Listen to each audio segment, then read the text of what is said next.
Are you ready for some smart, plain talk on politics, Israel, and the law? It's the Andrew Parker Show. Let's roll.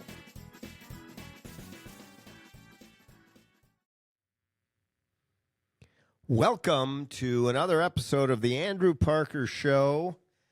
I very much appreciate and thank you for joining us. This is episode, I think it's like 440. And I want to talk about the fact that millions, maybe hundreds of millions, of people around the world believe as fact blatant, unadulterated falsehoods, dishonest lies about the facts. But yet they believe them. Maybe they want to believe. Or maybe it is just the onslaught of information that is spewed about on the web and in different sources of technology, allowing this sewage of information to be spread. And what I'm talking about is the Free Palestine movement. Certainly the Arab world has wrapped its arms around it and has created it. It came out of, I would argue, the early years of the creation of the Palestinian Liberation Organization and Yasser Arafat. Arafat, for many years, attempted to achieve his objectives through military conquest, through military battle, and lost repeatedly, as did the Arab nations in trying to join in to destroy the state of Israel, the ancestral homeland of the Jewish people. And then Arafat got smart and he decided we will be able to destroy the Jewish state, maybe not physically, militarily, but through world opinion. The world will view Israel as illegitimate, as a pariah unto the world. And Israel will become isolated and will be destroyed from within. While that has not happened, that movement has, in a much greater degree, threatened the state of Israel than the previous strategy of military conquest. And the Free Palestine movement today now has taken on many, many new friends. The communists, the people who view the world through the lens of oppressor and oppressed,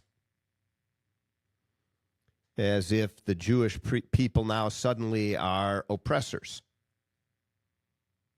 Oppressors.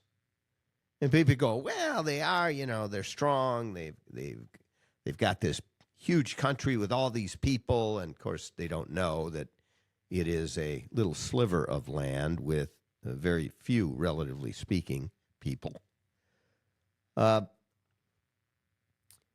And they are oppressing the Palestinians. No, in fact, the Palestinians were offered their own country, free and clear of any Jews, even though Jews invite in Palestinian Arabs, non-Jews, Muslims, fully into their country with all rights that any other citizen has. But in 1947, the Palestinian Arabs, the Muslims, were offered their own country, the Israelis accepted the partition plan, even though it was made up of a few enclaves of land that were hardly connected to one another. And it would make for a very difficult both economic and political structure.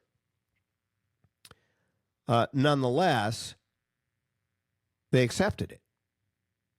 But the Palestinian Arabs, the Muslims, did not, and instead launched war immediately. You can't forget about that. That's not a small fact. It is a critical fact.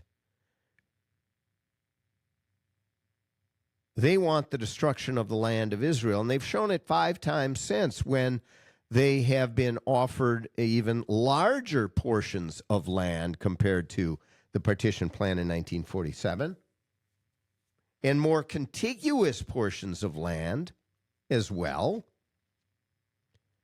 And they have turned it down each and every time. Perhaps the largest and most number of concessions given were during Bill Clinton's years. And Clinton determined after that he was lied to repeatedly by Yasser Arafat. And that this was not about land. And it has never been about land. Remember, from 1948 to 1967, for all of those years, this land was controlled, much of it, by the Arabs. And they didn't create a Palestinian state. In fact, there wasn't this movement to create a Palestinian state for the vast majority of that time period. No, it only arose after 1967, in the main. And lastly, remember this Free Palestine lie, because Palestinians are and have been citizens of the State of Israel, unlike any of the other Arab countries who have booted out, for the most part, all Jews from their borders. They have removed them. Unlike that, in Israel, Palestinian Arabs, Muslims are, if citizens, carrying the same rights as everyone else. But remember, and celebrating the birth of a Jewish baby a few thousand years, couple thousand years ago, coming up in a few weeks. When I say we, I'm talking about a couple billion people around the world celebrating this Jewish baby's birth in Bethlehem, a part of the land. And yet there are many that say the Jews were not there. They weren't. Billions believe it. But at the same time say, no, this isn't the Jews' land. Well, but it is. It's their ancestral homeland. They are the indigenous people of this land. So when we say, when you hear it, Free Palestine, it was the Jews who were Palestinians for many, many years. Remember, the whole phrase or the term Palestinian or Palestine was a made-up term. There was no such peoples. There was never been any such country, ever. The Romans created the term. And again, as we know, Jews were who they were referring to. Palestinian passports Jews carried. They were the Palestinians, the indigenous people. So when you say free Palestine, you really could only be referring to the Jews as the indigenous people of that land. And that is the truth. It's an inconvenient truth. In fact, many of the facts regarding what has gone on over the last couple of years are inconvenient truths, really. They don't go along with the messaging of destroying the state of Israel, of boycott, divestment, and sanctions movement, of delegitimizing Israel as a colonialist power. There couldn't be a less colonialist power than the state of Israel, other than its land, which it has inhabited for thousands of years, well before Islam ever existed, well before Islam ever existed. Jews lived as the indigenous people in this land, in the very same land we're talking about, although only a portion of it. If we're talking about the full amount of the land, it is much larger than the current state of Israel. What are the other inconvenient truths that just don't go along with the narrative? But they are truths. First, remember, October 7th was a war launched by Hamas. And Hamas are Palestinian Arabs, Muslims. They are supported by Iran. They are a proxy, an arm of Iran who wish and take action to destroy the Jewish state of Israel. And they launched war on October 7th. That is a very important fact. It is a contextual fact. And the Arab world continues, although they've put pressure on Hamas to end hostilities, Hamas continues to kill. They killed on October 7th, horrifically, to the point where you can't even watch the video that they took in such great pride for their actions. You can't even watch it. These are real people, kids, murdered in cold blood. And Hamas continues to kill. They continue on their dedication to kill Jews wherever they are. Hasn't changed one bit. Donald Trump's so-called peace plan hasn't changed anything, other than hostilities on the ground have lessened. But they're not gone. They're just waiting for the next day. And is that what we want out of the horrific tragedy that has occurred over the last 2 years? We want it to return to where it was, so that in a few years from now it gets repeated over and over again. Hamas, remember, has promised, with Iran's backing, and maybe others backing, maybe Turkey will support it next time. They have promised to repeat and repeat and repeat. So, October 7, war launched by Hamas. Hamas killed people and is continuing to kill them, including Palestinians. Talk about oppressed. Who is the oppressor of Palestinians? Hamas is the oppressor of Palestinians. Fatah and the corruption of the Palestinian Authority is the oppressor of Palestinians. A, it is not Israel's responsibility, but B, even though it isn't, they still take it on.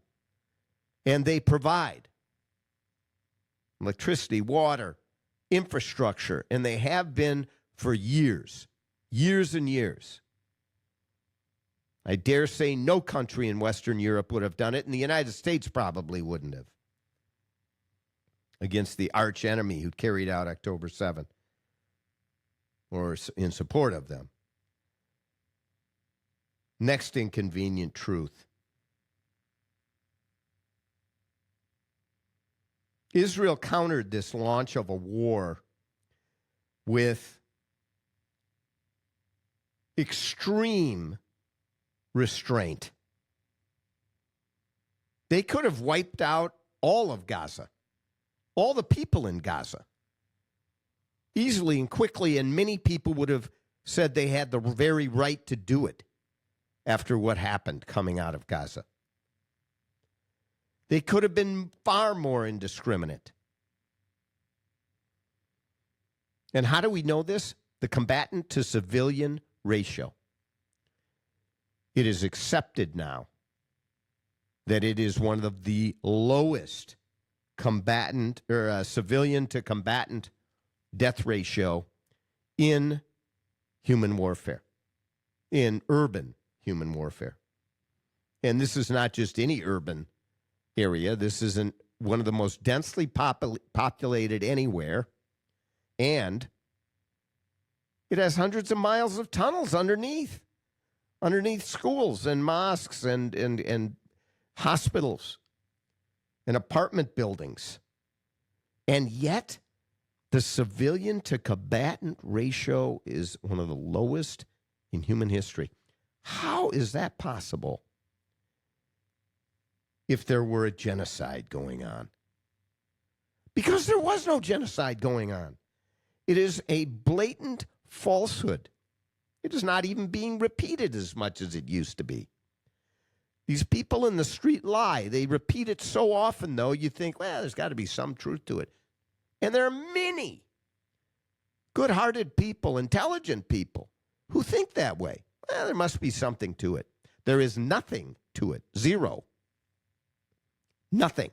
It's a lie. Bald-faced lie. Blatant, unadulterated lie. And it is a theme continuing to flow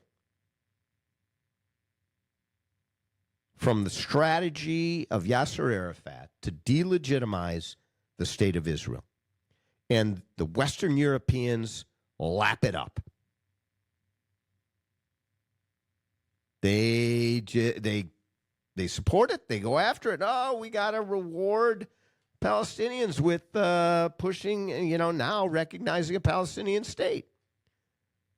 They murdered and heinously mutilated Jewish kids. Now let's give them a Palestinian state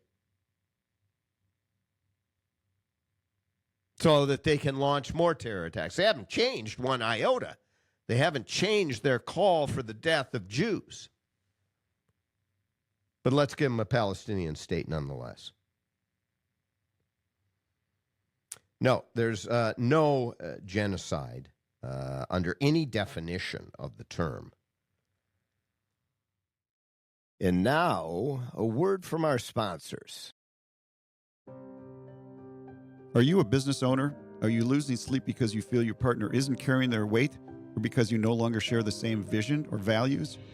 Are you no longer comfortable going into your own office?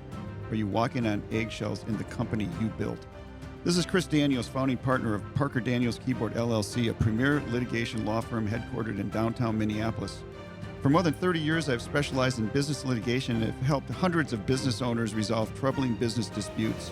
As a former certified public accountant, I get to the heart of the dispute, including financial issues. Business divorce can be messy, time-consuming, and costly, but doing nothing can cost you a lot more. Not just money, but emotionally, physically, and in your personal life.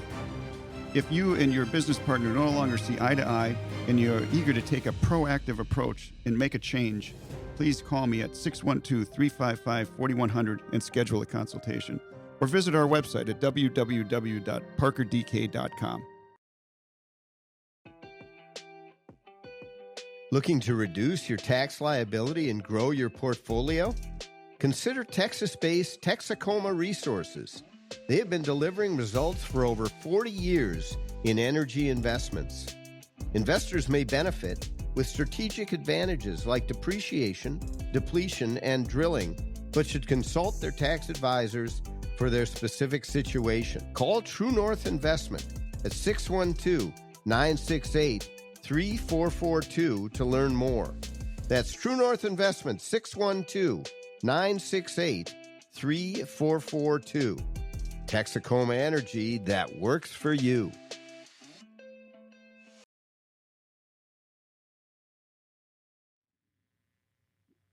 Israel fights to protect its people, and they are accused of genocide. This only happens to the Jews, the anti-Semitism.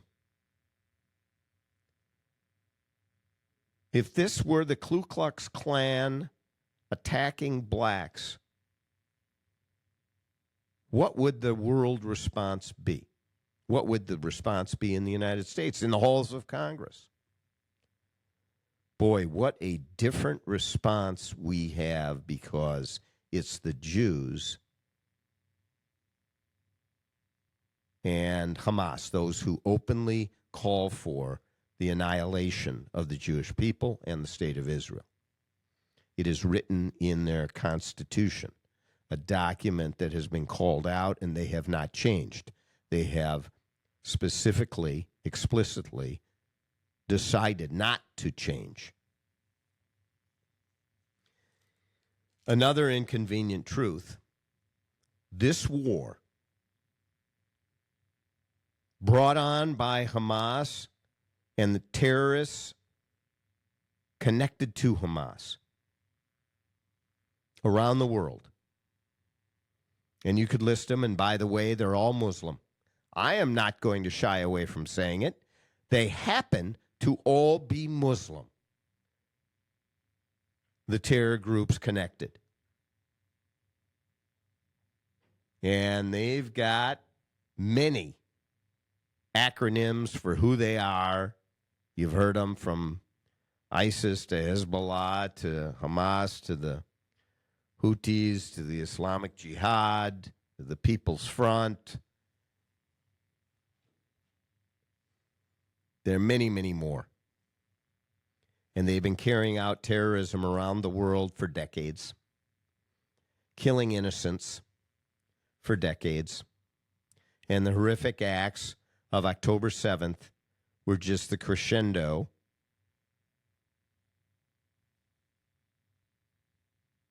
And what Israel did in response was a just war carried out against an enemy that should be destroyed and removed from this earth. People who hate, people who engaged in heinous atrocities against the Jewish people.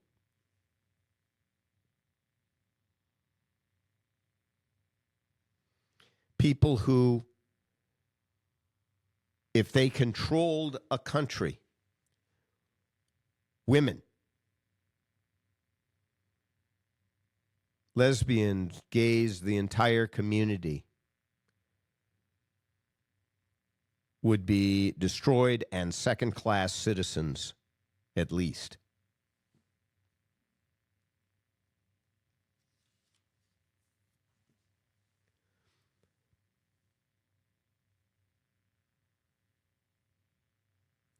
When there's a response to an attack like October 7th, carried out in such a just way as the Israelis did, use of force to secure moral foundation of society,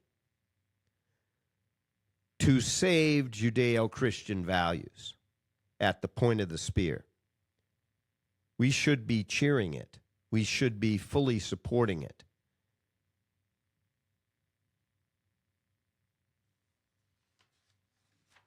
With no hesitation. Now, that has not happened. In particular, it hasn't happened within the Democratic Party, sadly. When I say that Israel carried out the war in a just way, I refer to yet another inconvenient truth, and that is Israel took protective actions to keep that civilian to combatant ratio as low as it was. They took protective actions against many who were trying to kill them, nonetheless providing them with humanitarian aid never seen before, at such levels, never seen before. It was massive, and it is a blatant lie. Unadulterated, no excuse, not somewhere in the middle, but a blatant lie to say that Israel was not providing humanitarian aid, was starving, intentionally starving Palestinian kids or Palestinians generally. No, tons upon tons, truckloads every single day. Not required in warfare, but done by the Israelis every single day. And the false reporting is legion. You, again, would think that with as much reporting as occurred on the issue of aid, there's got to be some truth to it, right? No, there isn't. The aid was delivered. The Israelis did what they could do. Hamas oftentimes, the vast majority of time, took over that aid and kept it, sold it off for money to continue its attacks.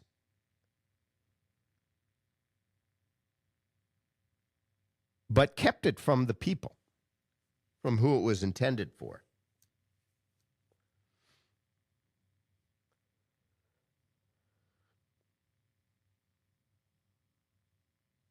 So where do we sit now? Final comments. Qatar, Turkey, the Muslim Brotherhood. Now they're sidling up to Iran to develop this ring around Israel. After all that Israel has faced, because they were not allowed by Western Europe and the United States even to demand unconditional surrender and to pound these terrorists, whether they come out of Iran as government-sponsored terrorists or Hamas, Hezbollah, others, they survive. They have been damaged. They need to rebuild, but that's what they're doing. And we're going to be back to where we were before in no time, in just a few years. Well, maybe an exhausted Israel is thankful for that. I can tell you there are many in Israel that want real peace, which means unconditional surrender of the haters, the anti-Semites, those that want to destroy one of the most beautiful lands in the world, the land of Israel. Israel is still surrounded, but within that region, it is the moral high ground. There can be no doubt. It is the brain trust of that region and arguably in the top echelons of the world. With innovation and invention, love and caring, with a society that is developed around freedom and liberty, values, I know you know them well because we live them here in the United States. Shared values with the United States.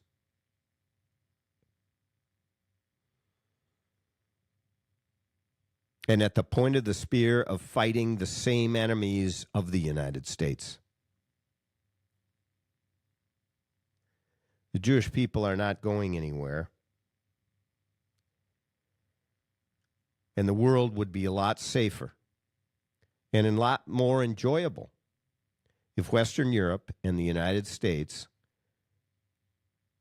supported Israel openly, without equivocation, and fully in fighting against an evil that exists in the Middle East and must be destroyed.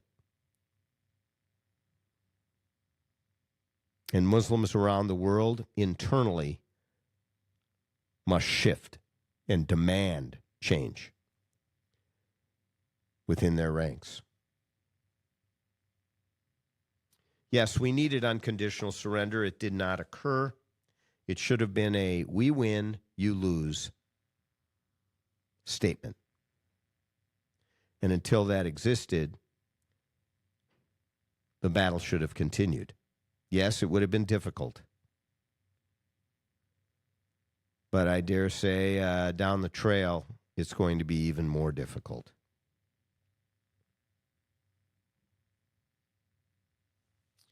Those are a few thoughts of the real inconvenient truths that we need to start openly screaming from the mountaintops.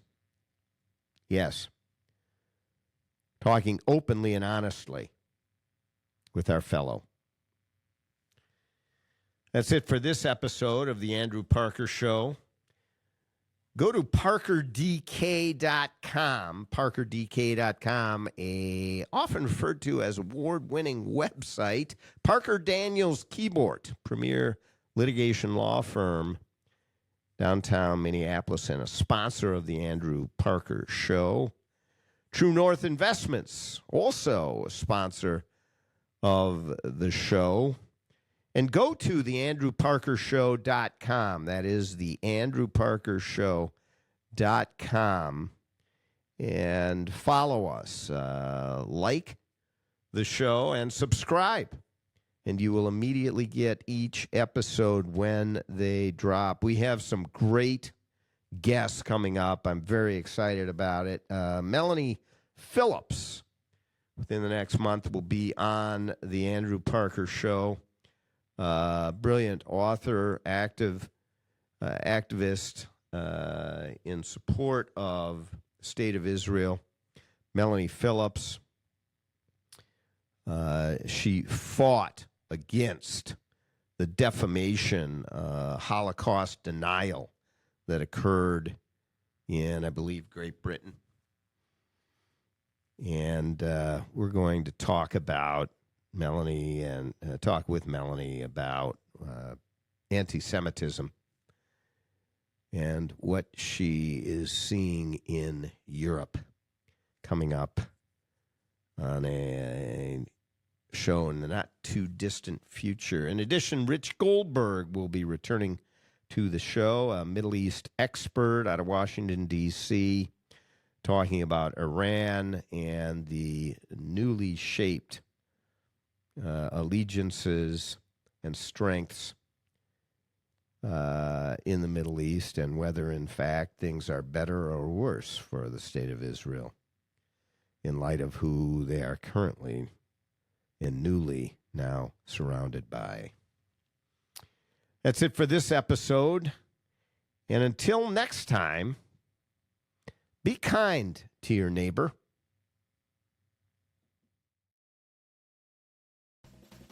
For more Smart Plain Talk, go to theandrewparkershow.com. Learn about all of your listening and viewing options. And remember, all the great things are simple, and many can be expressed in a single word: freedom, justice, honor, duty, mercy, hope.